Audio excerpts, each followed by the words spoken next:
पावसाची तूट दिसतेय राज्यावर, त्यामुळे चिंतेचे ढग निर्माण झालेले आहेत। राज्यातील 36 पैकी 23 जिल्ह्यांमध्ये पावसाची तूट निर्माण झाली आहे। 33% जिल्ह्यांमध्येच सरासरीपेक्षा जास्त पाऊस झालेला आहे।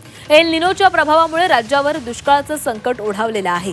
हिंगोलीमध्ये सर्वाधिक तूट आहे। सरासरीच्या 41% तूट या ठिकाणी नोंदवली गेलेली आहे। बीडमध्ये 39%, सोलापूरमध्ये 37, नंदुरबारमध्ये 33% तूट ही नोंदवण्यात आलेली आहे। सिंधुदुर्गातही चक्क पावसाची 33% तूट नोंदवली गेलेली आहे। मुंबई, पुणे, ठाण्यात आणि नाशिकमध्ये सरासरीपेक्षा अधिक पाऊस झालेला आहे। महाराष्ट्रावर चिंतेचे ढग दाटून आलेले आहेत। राज्यातील अनेक जिल्ह्यांमध्ये सरासरीपेक्षा कमी पाऊस झाल्यानं चिंता वाढलेली आहे। हिंगोलीमध्ये 41%, बीडमध्ये 39% पावसाची तूट आहे। सोलापूरमध्ये 37% आणि सिंधुदुर्गमध्ये 33%,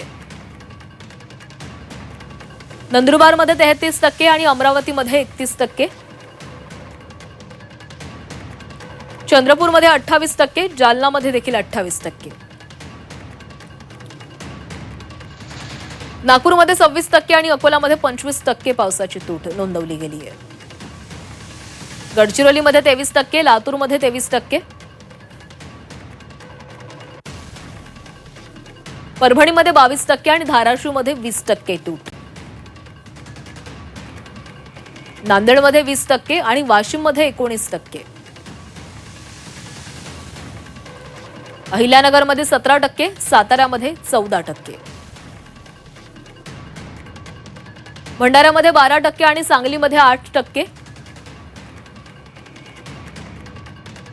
रत्नागिरीमध्ये 60% आणि यवतमाळमध्ये 60%। तर 36 पैकी 23 जिल्ह्यांमध्ये ही पावसाची तूट आहे। कोल्हापूरमध्ये 5% आहे।